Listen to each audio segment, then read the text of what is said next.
A couple of new documents were filed by the co-receivers. You know, the guys that were appointed to oversee Alex Murdaugh's assets. A big job indeed. They've now just about completed that task and filed these documents on August 3rd and 4th. The first is a motion for a scheduling order to allocate those funds to resolve eligible claims and judgments against Alex, and also to appoint a special referee to help process these claims. The other is their fourth status report and motion for court consideration and approval of their fees. We're going to find out what Alex's assets amount to, and it's so shockingly little that, again, we're all going to be wondering, where'd the money go?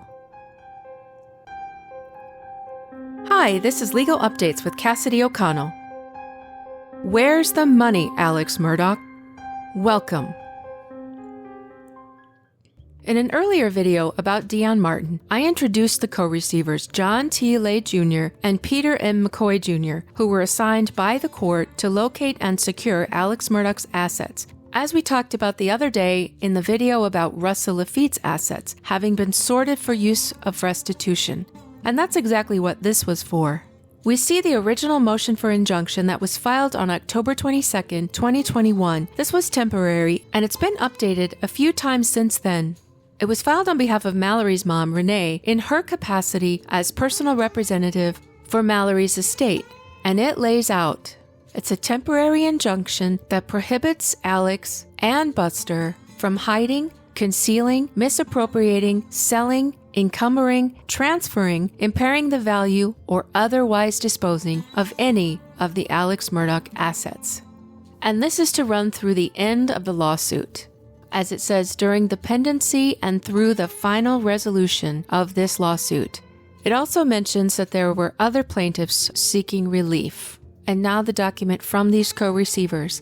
It says co-receivers John T. Lay Jr. and Peter M. McCoy Jr. move this honorable court for A, entry of the scheduling order attached as Exhibit A for the allocation of the funds in the receivership estate among and between the claimants and creditors of Alex. And here is this exhibit they referred to. So let's take a quick look at that. So it's basically laying out the rules that are going to be followed for any claimants against Alex. It's the steps they will take for how they process their claims. So here it starts the rules. Within 14 days of the entry of this order, it will be posted in the newspaper for 10 consecutive days for any potential claimants or creditors to see. Then they have to file their proof of claim by October 15th, 2023. Then, all that have filed their proof of claim are then considered eligible claimants. It doesn't mean they're getting the money because next they have to file a memoranda to support their claims by November 1st. Then Alex will have till November 15th to oppose. So if he thinks any of these claims are false, he'll have those 15 days to reply with an opposition by November 15th. Then the claimants, any who he has filed this opposition to, they will have a chance to reply to that opposition by November 30th. This will be followed by a mediation on December 7th. Now, if this mediation somehow fails and there are still problems to work out, there will be a hearing before a special referee on December 15th. Then they will give their decision by January 15th, 2024. So there's lots of layers of protection of both sides of this for anyone who has a claim against Alex. So that's it for Exhibit A. Let's get back to the original document. So that was Part A. Part B is an order appointing a special referee, and who they would like appointed is L. Walter Tollison III. So he will be there to help iron out anything that happens along the way, anything that goes past the opposition. So again, within 14 days of this order, it will be posted in the newspaper for 10 consecutive days, so people will have a chance to hear about it. If they feel they have a potential claim, they have to file their proof of claim by October 15th. They have to back it up with documents. That's what they call file memoranda. By November 1st, Alex has till November 15th to oppose. Any claimants who he opposed have till November 30th to make a reply. Mediation on December 7th. And if that doesn't work, the hearing before L. Walter Tollison III on December 15th, his decision due a month after that, January 15th, 2024. So the whole process begins within 14 days from now. So the next part of the document goes on to remind us how hard these co-receivers have worked in dealing with Alex's assets. And that's in point 1. Then in point 2, it tells us what the proof of claim should include. So remember, the claimants have to file this proof of claim by October 15th. It should include a statement of the nature of the claim, the date of the loss, and any and all amounts received to date in satisfaction or partial satisfaction of the damages underlying the claim, the monetary value of any remaining claim damage or judgment, and a sworn statement of the claimant attesting to the claim's accuracy. So, it's a very detailed proof of claim, not just Alex cheated me out of this amount. Parts 3 and 4 reiterate that this notice will be in the newspaper for 10 consecutive days. That's to give a full and fair opportunity. And then point 5 says, despite extensive efforts to identify, locate, secure, and marshal assets to the receivership estate, the co-receivers anticipate that the available receivership funds will be less than the total value of all claims, judgments, and damages of the claimants and creditors who have filed their proof of claim. So basically, in spite of their best efforts to find Alex's assets, it's not going to be enough to cover all of the claims. Part 6, receivership funds are likely to be insufficient to satisfy all claims and judgments. The proposed scheduling order contemplates a mediation of all eligible claims in an attempt to reach agreement on the equitable allocation. So they're posting this out so all claimants have a fair chance, and then once that's all totaled up, it will be divided equally, as approved by this special referee. Just as the title of this video, Where's the Money, Alex? And by that I mean, where's the real money? Now, even though we've already been through all of these layers to try to complete this, we're going to have a lot of angry people who want their money. So they're putting an additional layer in place, as it says in point 7, in light of the extraordinarily complex factual, legal, and equitable considerations, the co-receivers recommend that the court engage Peter D. Protopappas Esquire to assist an appointed mediator. Basically, all hands on deck. So points 8 to 14 reiterate what the document and exhibit have already told us, highlights the need for having their memoranda ready with exhibits and proof. Then it concludes with the request for the court to grant their motion to enter Exhibit A and to appoint this mediator, L. Walter Tollison. So that was it for the first motion. All pretty straightforward. But now we're moving on to the next one that was filed the next day on August 4th.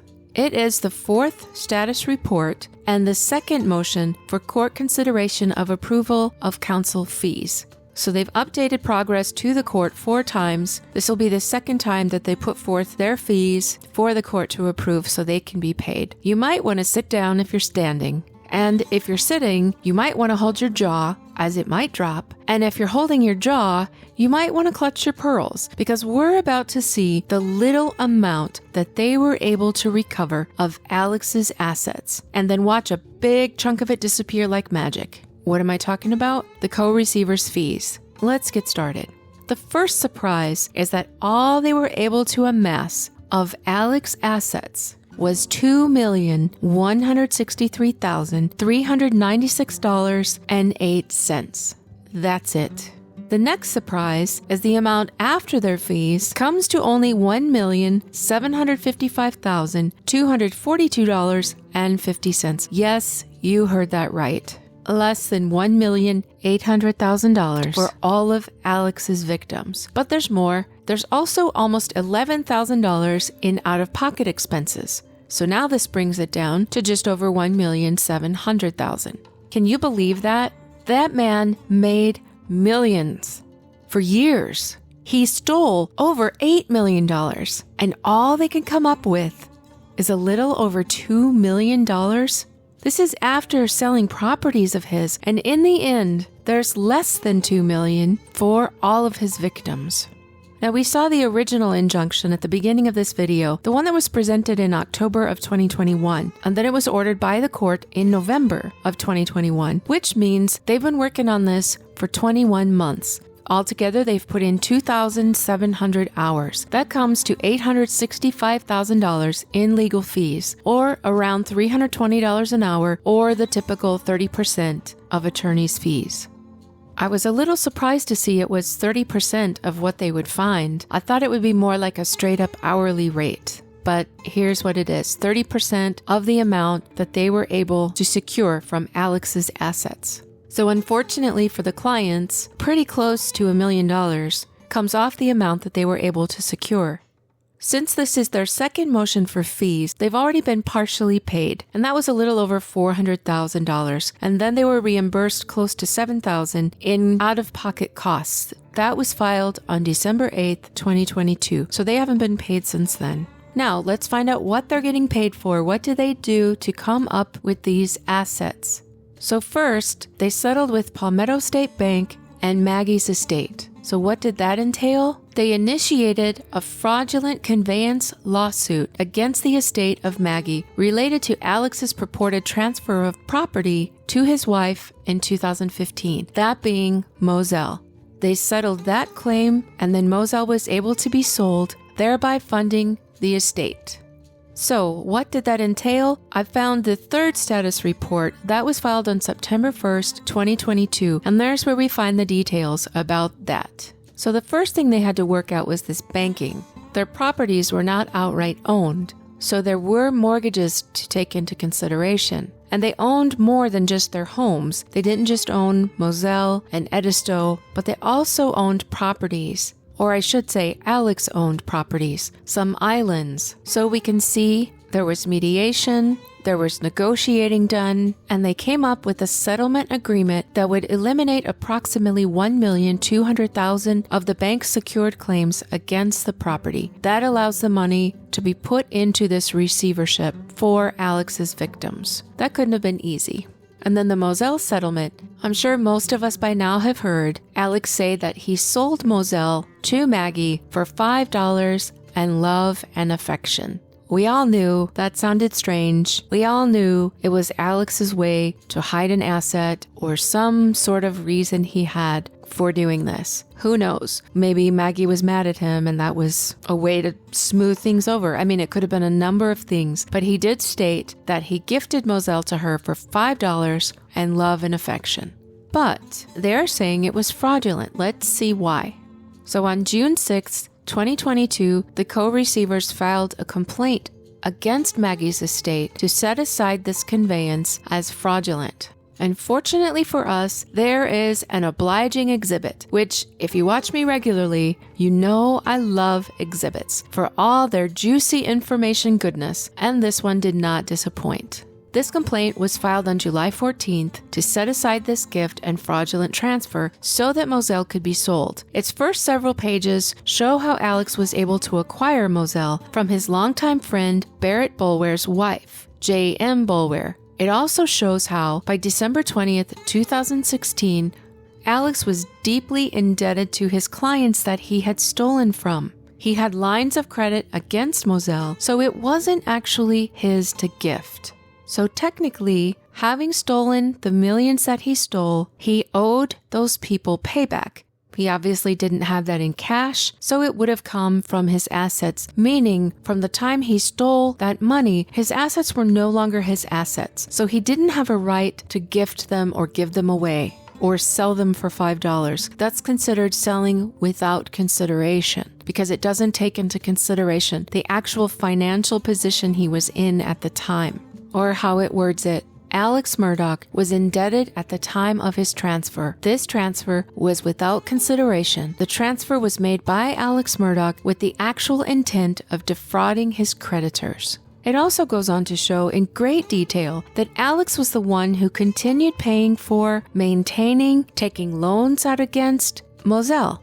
And he did this in his name only, not in Maggie's name. So nothing about his actions showed that Moselle actually belonged to Maggie. He continued paying for it, maintaining it, and most importantly, taking loans out against it. How do you take loans out against something that's in someone else's name? You can't, unless they co-sign. Which these were simply loans in Alex's name only. So it was obvious on paper who Moselle belonged to. So with all of these facts added up, his indebtedness at the time, and all of these other things, the court ruled that it was, in fact, a fraudulent transfer. So once the court deemed it fraudulent, they were able to receive $275,000 from Maggie's estate resolution.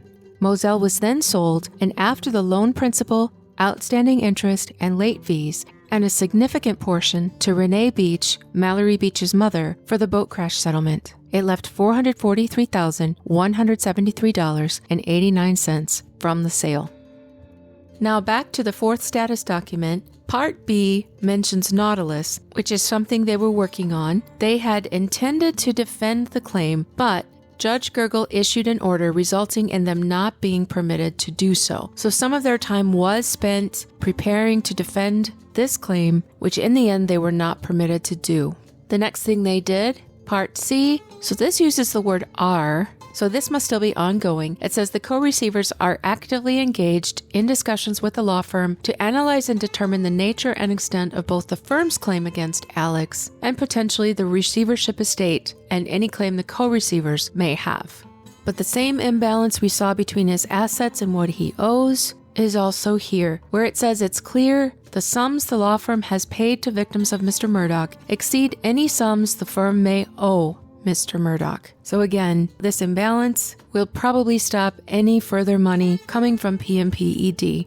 So the anticipated remaining activities that they have not finished, although they've liquidated his primary assets like the properties, they are still actively liquidating some of his smaller assets, such as a 50% stake that he owned in various islands. Also, he had a 1/6 interest in timber property, a War Eagle boat with Yamaha motor, a scout boat, and guns. They anticipate, though, that these remaining assets will result in less than $100,000, but they do intend to conclude all of this within 60 days of this report. So any money from that will be available by the time all of the other mediation is carried out. But we do know that the fees will be 30% plus costs, so that's going to bring this $100,000 down, at least $35,000 probably. Now here we see a breakdown of the assets that they recovered so far. So first was the sale of the Edisto Beach house, which was $359,921.87. Then there was something called Berkeley County property proceeds, which was $521,549.60. The Williams Island sale, which was $101,996.37. Alex's 401k was liquidated for $424,941.34. Moselle, $443,173.89. The fraudulent conveyance settlement for Maggie's estate, another $275,000. There is a pending motion for this timber sale that is $33,813.01, and a 1993 International dump truck for $3,000. So that's where the asset subtotal that we mentioned earlier came from, of just over $2 million. Now we have what's been paid so far and the balance. There were out-of-pocket reimbursements in $6,757.19, attorney's fees and receivers' fees divided up from different installments, $264,899.70 and $136,496.69, for a subtotal of $408,153.58. And there we see that balance again that we saw at the beginning of this document. Then again, they give a pitch for how they've earned their keep as far as settling matters at the bank and with the law firm, etc. Granted, it was almost 2 years worth of work, sifting through all the mess that Alex made with his personal property, with his law firm mess, his fraudulent forge accounts, and his thievery. It had to have been a nightmare to get through all of that. So this is how much they're asking for now. So at the beginning, we had $1,744,244.08 left after everything had been paid the first time. So after this disbursement, if the court approves, and I don't see why they wouldn't, their fees along with their out-of-pocket expenses, that will now bring the amount down to $1,501,948.33. So, as I said earlier, over a decade of stealing over $8 million, over 2 decades of lawyering and real estate transactions, after generations of wealth and privilege, his total worth, as far as anyone can find after attorneys making deals to pay off his mortgages and debts, is $1.5 million. I still can't help but think that money is stashed somewhere or offshore somewhere. So again, I ask, where's the money, Alex Murdaugh? Thanks for watching. And also I want to thank you all for the lovely comments you always leave here. It really means so much to me. I enjoy digging into this, and I figured if I'm going to find this information for myself, I may as well share it with anyone who might be interested. I never thought there would be so many of you, or that you would be so kind about my work. So from my heart, thank you all so much for your subscriptions, your likes, and mostly your sweet comments. And thanks for watching. Until next time, this is Cassidy O'Connell. You know what I'm going to say. Stay well and stay tuned.